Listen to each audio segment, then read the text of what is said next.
Welcome back. It is finally time to hear the voice of the tragic scientist himself, Victor Frankenstein. In today's reading of Volume 1, Chapter 1, we witness his origins, how he was born into one of the most distinguished families of Geneva and raised by the most tender of parents. In this chapter, Victor confesses that the fatal passion which would later rule his destiny arose like a mountain river from ignoble sources, eventually swelling into a torrent that swept away all his hopes and joys. A man born into privilege, who met Elizabeth, a companion he regarded as a protecting spirit, and who spent a childhood that no youth could have passed more happily. Just where did the crack in his seemingly perfect life begin? Let us turn the first page of his memories together. I am by birth a Genevese, and my family is one of the most distinguished of that republic. My ancestors had been, for many years, counselors and syndics, and my father had filled several public situations with honor and reputation. He was respected by all who knew him for his integrity and indefatigable attention to public business. He passed his younger days perpetually occupied by the affairs of his country. A variety of circumstances had prevented his marrying early, nor was it until the decline of life that he became a husband and the father of a family. As the circumstances of his marriage illustrate his character, I cannot refrain from relating them. One of his most intimate friends was a merchant who, from a flourishing state, fell, through numerous mischances, into poverty. This man, whose name was Beaufort, was of a proud and unbending disposition, and could not bear to live in poverty and oblivion in the same country, where he had formerly been distinguished for his rank and magnificence. Having paid his debts, therefore, in the most honorable manner, he retreated with his daughter to the town of Lucerne, where he lived unknown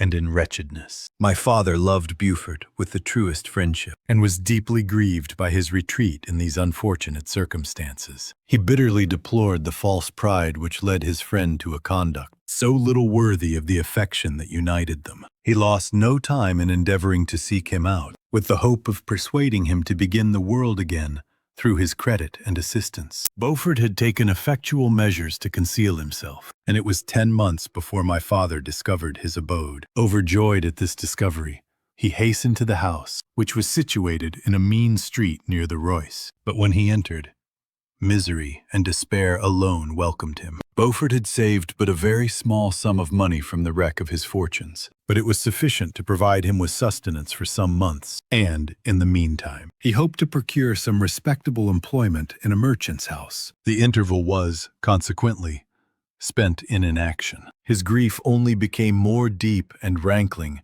when he had leisure for reflection.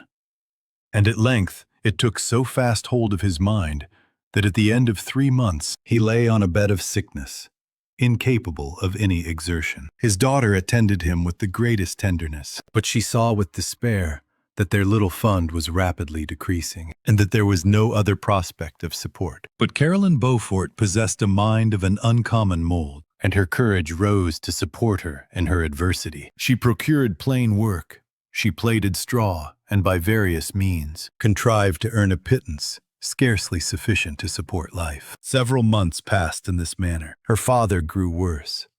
Her time was more entirely occupied in attending him. Her means of subsistence decreased, and in the 10th month, her father died in her arms, leaving her an orphan and a beggar.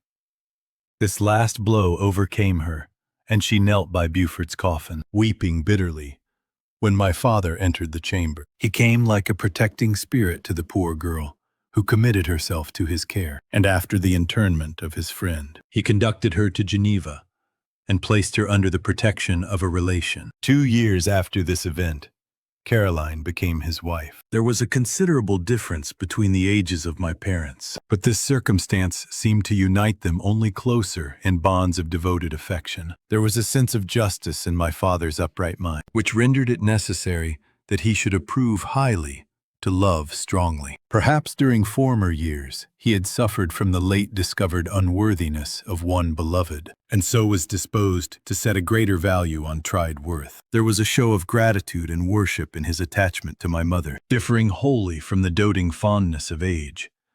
for it was inspired by reverence for her virtues and a desire to be the means of, in some degree, recompensing her for the sorrows she had endured, but which gave inexpressible grace to his behavior to her. Everything was made to yield to her wishes and her convenience. He strove to shelter her, as a fair exotic is sheltered by the gardener, from every rougher wind, and to surround her with all that could tend to excite pleasurable emotion in her soft and benevolent mind. Her health, and even the tranquility of her hitherto constant spirit, had been shaken by what she had gone through. During the 2 years that had elapsed previous to their marriage, my father had gradually relinquished all his public functions, and immediately after their union, they sought the pleasant climate of Italy, and the change of scene and interest attendant on a tour through that land of wonders, as a restorative for her weakened frame. From Italy, they visited Germany and France. I, their eldest child,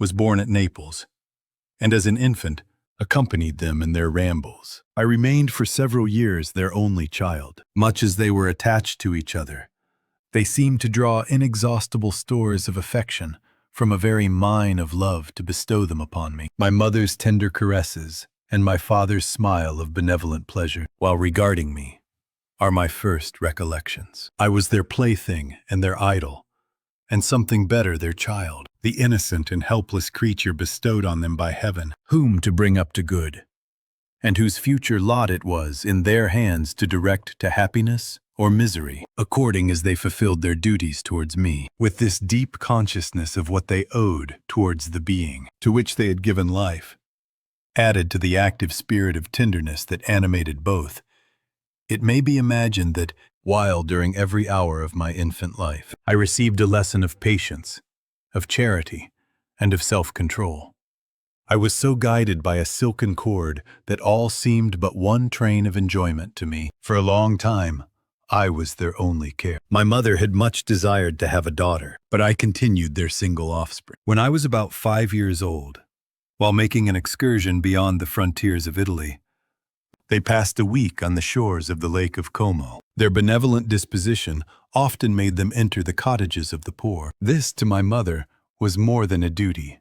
It was a necessity, a passion remembering what she had suffered, and how she had been relieved for her to act, in her turn, the guardian angel to the afflicted. During one of their walks, a poor cot in the foldings of a veil attracted their notice as being singularly disconsolate, while the number of half-clothed children gathered about it spoke of penury in its worst shape. One day, when my father had gone by himself to Milan, my mother, accompanied by me, visited this abode. She found a peasant and his wife, hard-working, bent down by care and labor, distributing a scanty meal to 5 hungry babes. Among these, there was one which attracted my mother far above all the rest. She appeared of a different stock. The 4 others were dark-eyed, hardy little vagrants.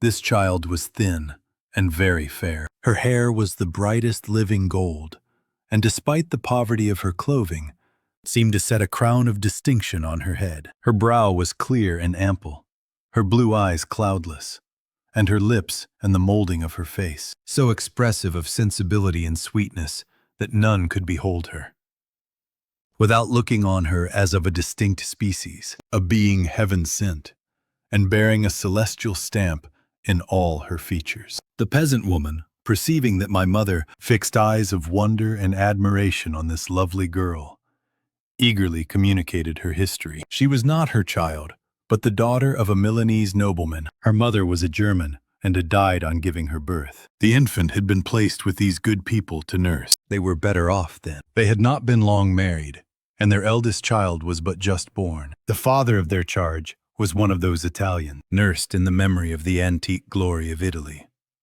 One among the schiavi ognor frementi, who exerted himself to obtain the liberty of his country. He became the victim of its weakness. Whether he had died or still lingered in the dungeons of Austria was not known. His property was confiscated. His child became an orphan and a beggar. She continued with her foster parents and bloomed in their rude abode, fairer than a garden rose among dark-leaved brambles. When my father returned from Milan, he found playing with me in the hall of our villa a child fairer than pictured, cherub, a creature who seemed to shed radiance from her look, and whose form and motions were lighter than the chamois of the hills. The apparition was soon explained. With his permission, my mother prevailed on her rustic guardians to yield their charge to her. They were fond of the sweet orphan. Her presence had seemed a blessing to them. But it would be unfair to her to keep her in poverty and want when Providence afforded her such powerful protection. They consulted their village priest, and the result was that Elizabeth Lavenza became the inmate of my parents' house, my more than sister, the beautiful and adored companion of all my occupations and my pleasures. Everyone loved Elizabeth. The passionate and almost reverential attachment with which all regarded her became, while I shared it, my pride and my delight. On the evening previous to her being brought to my home, my mother had said playfully, "I have a pretty present for my Victor tomorrow. He shall have it."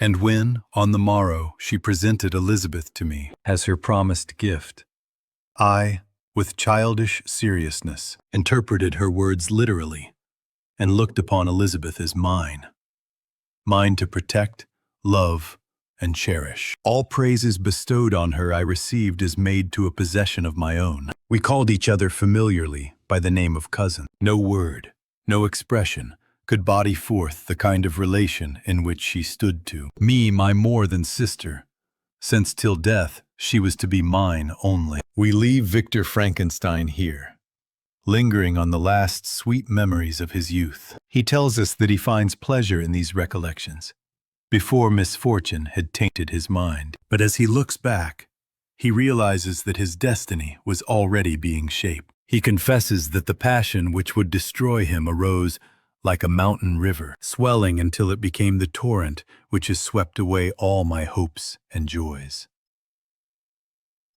What are the ignoble sources that fed this river of destruction? Join us in Chapter 2 as the first storm clouds gather over the house of Frankenstein.